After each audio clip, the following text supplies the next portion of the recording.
किस लैब में है? Science lab. और साइंस को आपने कई विषयों में पढ़ा भी, जैसे साइंस में आपको पढ़ते हैं, साथ में अभी कुछ समय पूर्व आपने अपना एक ज्योग्राफी में चैप्टर पढ़ा संसाधन। जब हम लोगों ने संसाधनों की बात की तो उन संसाधनों में हमने एक संसाधन की बात की थी जिससे हमें क्या मिलती है? विद्युत मिलती है। उसी से संबंधित आज एक चीज हम आपको बताएंगे। क्या कोई बच्चा बता सकता है ये हमारे हाथ में क्या है? पवन चक्की। क्या है? पवन चक्की। तो यहाँ पर आज हम पवन चक्की के कॉन्सेप्ट को डिस्कस करेंगे, इसके उपयोग को समझेंगे, इसको विज्ञान से संबंध स्थापित करेंगे कि आखिर ये है क्या। तो पहली चीज हम लोग अगर बात करें पवन चक्की की, तो पवन चक्की से क्या होता है? हमें विद्युत मिलती है। तो यहाँ पर विद्युत के बहुत सारे ऑप्शन हैं जिससे हमें एनर्जी मिलती है। जैसे कि बात करें तो ज्वारीय ऊर्जा होती है, उसके अलावा कोयला जलाकर भी हमें ऊर्जा प्राप्त होती है, जल से भी ऊर्जा प्राप्त होती है, गैस से भी ऊर्जा प्राप्त होती है और सोलर से भी हमें ऊर्जा प्राप्त होती है। तो उसी तरीके से एक क्या है, इसे बोलते हैं पवन चक्की। पवन मतलब क्या? हवा। मतलब हवा से हमें क्या होता है? ऊर्जा प्राप्त होती है। तो आखिर ये ऊर्जा कैसे प्राप्त होती है? अब बात यह है कि कॉन्सेप्ट हमारे वहां भारत में कब से है। तो बात करें आज से 4000 वर्ष पहले, 4000 वर्ष पहले मिस्र कहां पर है? अफ्रीका महाद्वीप में मिस्र है। नील नदी में लोग क्या करते थे? अपनी नाव, अपने जहाज को चलाने के लिए इस पवन चक्की का उपयोग किया करते थे। अब यहाँ पर आपने पढ़ा, जब संसाधन पढ़े होंगे तो वहां पर हम लोगों ने दो चीजें डिस्क्राइब की थी, एक नवकरणीय और एक अनवकरणीय।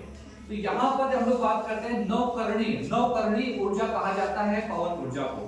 तो नवकरणीय ऊर्जा मींस क्या था? नवकरणीय और अनवकरणीय क्या था? तो नवकरणीय ऊर्जा का मतलब है कि जो पवन ऊर्जा है ये क्या है?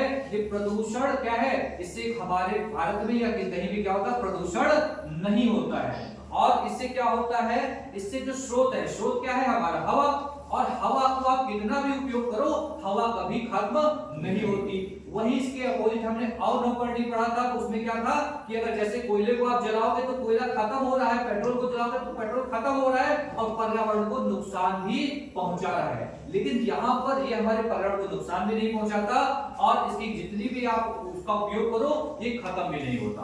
पवन ऊर्जा की बात करें तो पवन ऊर्जा एक कैसी है? एक गतिज ऊर्जा है और यह क्या करती है? गतिज ऊर्जा को विद्युत ऊर्जा में परिवर्तित करती है। तो गतिज ऊर्जा किसे कहते हैं? ये मौर्य सर आपको बताएंगे।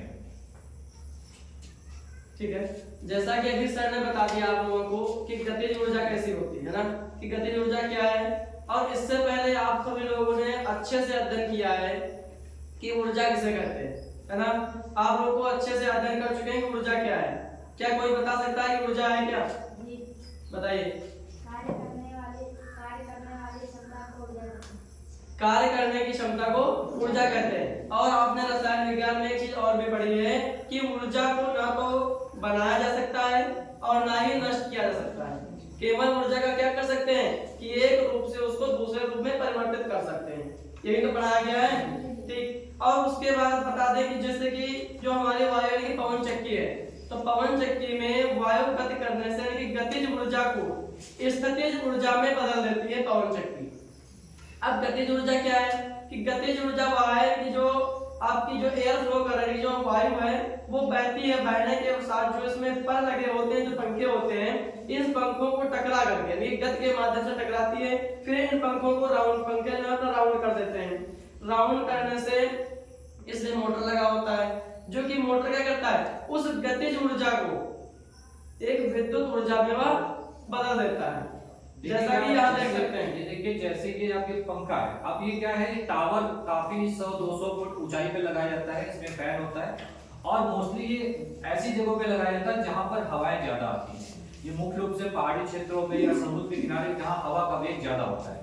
जितनी तेज पंखा चलेगा उतनी तेज विद्युत का उत्पादन होगा। जैसे देखिएगा नॉर्मली ये लाइट, ऐसे पंखा चला, देखिए लाइट जल रही है, आपको क्या हो रही है? इसमें कोई बैटरी नहीं पड़ी है, सिर्फ क्या है? डायनेमो है जो इसको कन्वर्ट कर रहा है, गतिज ऊर्जा को विद्युत ऊर्जा में परिवर्तित कर रहा है। देखिए धीमे चल रहा है तो धीमे धीमे लाइट जल रही है, अगर इसी को हम तेज जल दे तो देखिए तेजी से लाइट जल रही है। इसका मतलब ये फैन जितनी तेजी से चलेगा उतनी तेजी से हमें क्या मिलेगी? लाइट मिलेगी। इसीलिए ऐसे टावर मोस्टली वहां पर लगाए जाते हैं जहां पर हवाएं अधिक चलती हैं। साथ ही में वर्मा सर बताएंगे कि आप इसका क्या क्या क्या इसके उपयोग है इस पवन ऊर्जा के, पवन चक्की के। जैसा कि हम लोग जान पाए हैं कि पवन ऊर्जा से हमको क्या उत्पन्न होता है, विद्युत उत्पन्न होती है। तो इसमें 3.4 मेगावाट जो है वो विद्युत उत्पन्न करता है। लगभग 1900 घरों को बिजली इससे मिल सकती है। और ये उन जगहों पर लगाया जाता है जहाँ पे हवा चलती रहे, जैसे कि बताया गया 15 किलोमीटर जो है प्रति घंटे की रफ्तार से हवा चलनी चाहिए।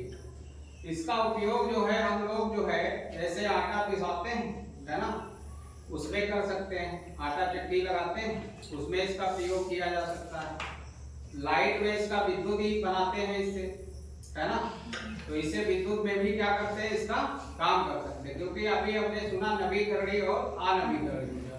नवीकरणीय ऊर्जा जिसको हम दोबारा प्राप्त कर सकते हैं, एक बार यूज किया और यूज करते गए वो समापन का नाम नहीं लेती। और अनवीकरणीय ऊर्जा क्या होगी, एक बार प्रयोग करते गए फिर वो धीरे धीरे क्या होगी, समाप्त होती चली जाएगी। तो ये समाप्त होने वाली ऊर्जा नहीं। तो ये इसका उपयोग जैसे आटा में लोग किया जाता है ना, आटा चक्की उक्की पीसने में इसका प्रयोग कर सकते हैं। जहाँ पे लाइट का काम है, इसको हम लाइट के उपयोग में इसका जो है उपयोग कर सकते हैं। ठीक है, तो क्या आप में से कोई बच्चा है जो ऐसा मॉडल बना सकता है? जी सर। ऐसा मॉडल कोई बना सकता है? जी सर। अब आप क्या करें, इसको इसके बारे में थोड़ा सा पढ़ें, अपने टीचर से गाइडलाइन लें और प्रयास करें कि ऐसा मॉडल बनाने का। दो तरीके से मॉडल बनाया जा सकता है। यहाँ पर तो हम इसको चला रहे हैं, तब लाइट दिख रही है, और मॉडल के बारे में जब आप पढ़ेंगे तो मे भी ऐसा भी मॉडल होगा कि हवा में पंख जब चलेंगे तो लाइट का उत्पादन होगा। क्या क्या लगेगा, तो आप टीचर की गाइडलाइन से जो भी बच्चा इस मॉडल को अच्छे से बनाएगा उसको हमारे कॉलेज की तरफ से गिफ्ट दिया जाएगा, 15 अगस्त को उसे सम्मानित किया जाएगा। ठीक है, तो प्रयास कीजिए ऐसा मॉडल बनाने का। ठीक है, लोग ट्राई करेंगे, आप लोग प्रयास कीजिएगा, जो अच्छा बनाएगा उसे 15 अगस्त को गिफ्ट किया जाएगा। समझ में आया आप लोग को? जैसे आप लोग एक चीज देखते हैं, जो गांव में छोटे बच्चे होते हैं, एक लकड़ी लेते हैं इतनी बड़ी, फिर उसमें कागज के पंख को काट करके कूलर के दूध से चिपका के फिर उसको दौड़ते हैं, जितनी तेज वो उतनी तेज पंखा घूमता है। बस सेम प्रोसेस वैसा ही होता है। बस वहां जो पंखे घूमेगा, पंखे से मोटर जाएगा जो कि वहां पर वो ऊर्जा में कन्वर्ट कर देंगे। यानी कि जो गतिज ऊर्जा होगी, उस गतिज ऊर्जा को वह विद्युत ऊर्जा में परिवर्तित हो रहा है। और जैसे ही विद्युत ऊर्जा में बदलेगी, जो गतिज ऊर्जा है जैसे विद्युत ऊर्जा में कन्वर्ट होगी, कन्वर्ट होने के साथ आपका जो बल्ब लगाएंगे या जो बैटरी होगी वो चार्ज होना शुरू हो जाएगी। ठीक है, समझ में आया कुछ? जी सर। ठीक है, सभी लोग प्रयास कीजिएगा। ठीक है, और इस तरीके से छोटे छोटे प्रयोगों के माध्यम से आपको विज्ञान और जो भी आपने जानने वाली जो भी बातें हैं धीमे धीमे आपको सिखाई जाएंगी। ठीक है, आज के लिए इतना ही। सभी का बहुत बहुत धन्यवाद। अब शांतिपूर्वक अपनी क्लास